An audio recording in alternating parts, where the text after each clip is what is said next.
guys, you made it to week 8 of our Couch to 5K program. I hope you guys are doing great and still really enjoying everything. This week, we are going to be working on upper body strength training for runners.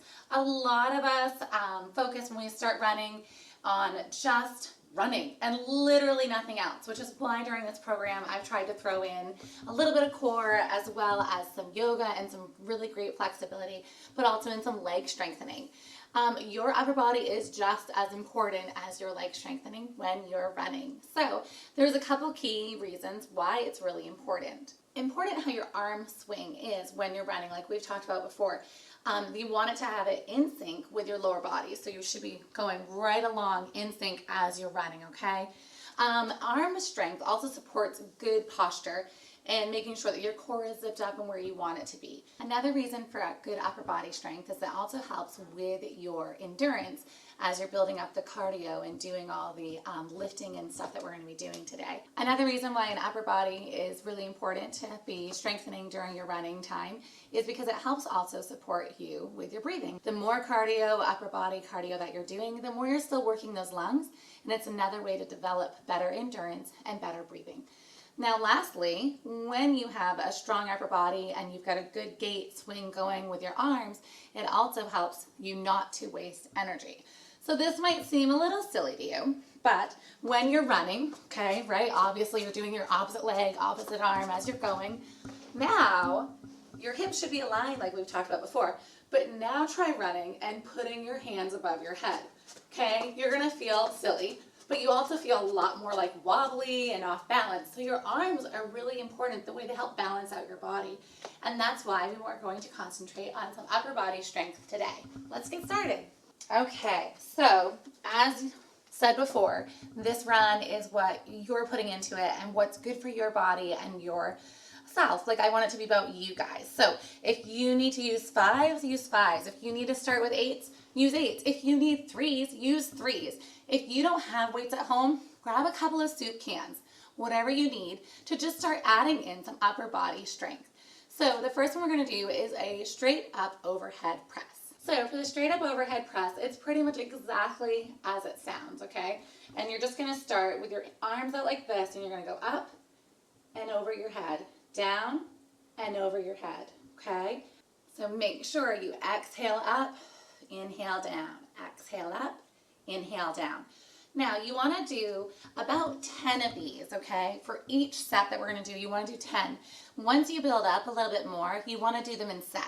So you would run through them all 10 times each and then repeat the whole circuit, okay?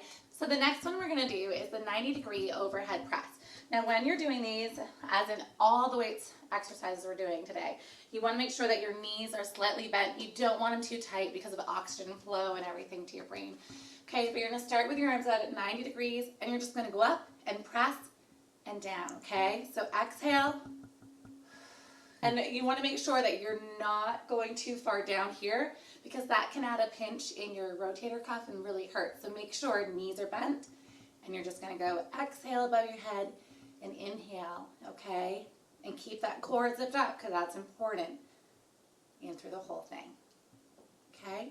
Let's do a couple more. Nice job, guys. So like I said, do about 10 of those. Get through this whole routine, and then if you feel ready to do another set, do another set. So our next one is just a basic bicep curl. So obviously your biceps right in here, okay? So we're going to do just a regular bicep curl, which you start out about 90 degrees. You want your elbows in. Don't let them be flying out away because that can cause an injury as well, okay? And you're just going to go up and slowly exhale on the way down, okay? You don't want to do fast reps like this because it's not actually working your muscle to its full potential. The slower you actually go down, okay, the more endurance you're actually building and the more you're elongating your muscle so that it has to work more. Remember, make sure those knees are loose and that core is zipped up nice and tight, guys. With the bicep curl, we're going to do another one in a little bit, a different type, but you can go all the way down or you can start at a 90 and just keep it going up as well, okay? So make sure you have at least 10 of those in there and you should feel that starting to tighten and get a little bit firmer as you go. Good job. All right, guys, so the next one we're going to do is called an overhead tricep press. You only need one weight for this.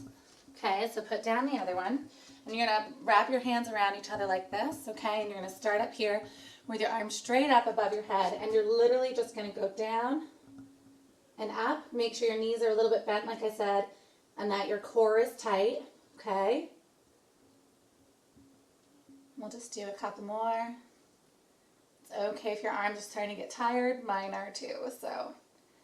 I've done these before, starting with my 8s, and then on my 2nd or 3rd rep, I switched to my 5s, and that is absolutely okay. Like I said, this runs about doing what works best for you until your body is ready for it. Okay, so our next one is a tricep row. You can do both of these at the same time. I sometimes like to do them in a lunge. I did a run this morning, so it's kind of nice to just, you know, give myself that stretch that we've talked before in that hip flexor. So in that lunge position, remember with your knee not up in front of that toe, okay, you're just gonna pull up and down. And you really wanna make sure that your hips are squared so you're not rotating too much in your hips. And you should be feeling it right back in here where your tricep is, okay? And you're just gonna row up and down. Now, if you're pressed for time, I'll show you another stance in a little bit where you can actually work and do both at the same time, okay? Now, you can deepen that row as much as you want with that lunge. It's whatever works for you, okay? And then make sure you rotate sides. Get in a comfortable position, square off your hips, and go back up. And you should definitely feel it when you're pulling up, and that's where you should exhale, okay? Okay, now if you're pressed for time, so you'd like to do your tricep rows together, okay, you're going to do it this way. So you're going to put your feet hip width apart, bend your knees a little bit, okay? I'll go sideways. You're going to start here, and you're just going to row together at the same time, okay? I quite often do them single, only because I really like to strengthen and basically stretch out my legs after my run as well.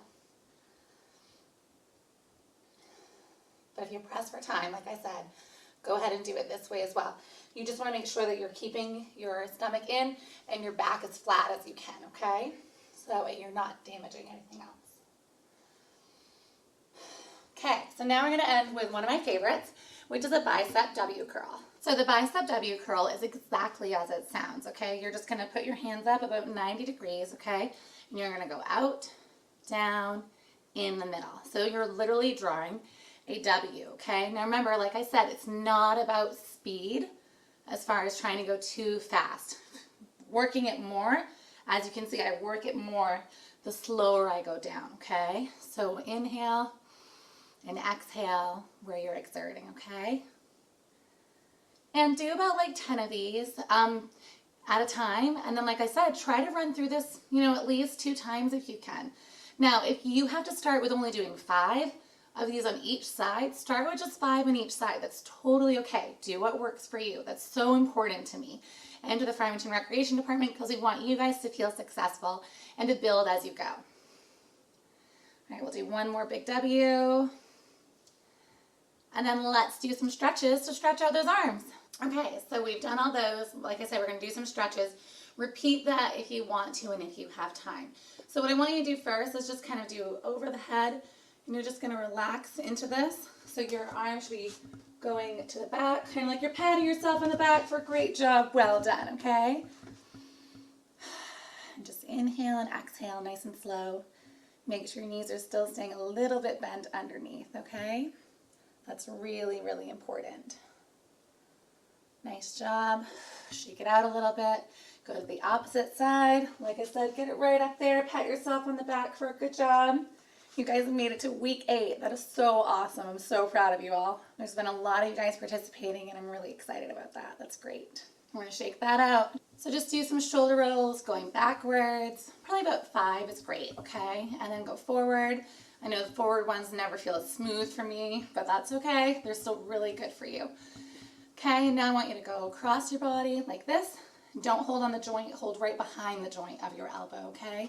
And just sort of stretch it right across, keeping that core zipped, your hips loose. If you did just finish a run before you did these, this is a great time just to kind of rock your hips back and forth or roll them around a little bit. And just make sure you're still stretching out below too, okay? Good job, guys. Okay, let's switch to the opposite arm, over, and just hold it for about 10 seconds. So this week, try to add some of these arm strengthening exercises in, and the leg strengthening and the squats and everything we've been doing. But as you can see, I hope from this video, that arm strength is really important to taking care of your body and having a good runner's body. Okay, and one more. One of my favorites. It's actually for your rotator cuff, which we use a lot, obviously, when we're doing our upper body strength. So it feels a little funny, okay? But you're going to put your hand this way onto your hip, so that way it is like we would normally stand like this, but you're going to put it so it's backwards, basically. And this is to really loosen up those chicken wings, okay? And you want to just pull forward a little bit, and you should definitely feel it all on your rotator cuff. This is one of my favorite stretches because I can feel it every time, which means I probably don't stretch as much as I should. Okay, and then rotate that back. Same one. We're going to go to the other side, okay? So rotate it here, and you're just going to gently pull, and you should feel it all up in here, okay?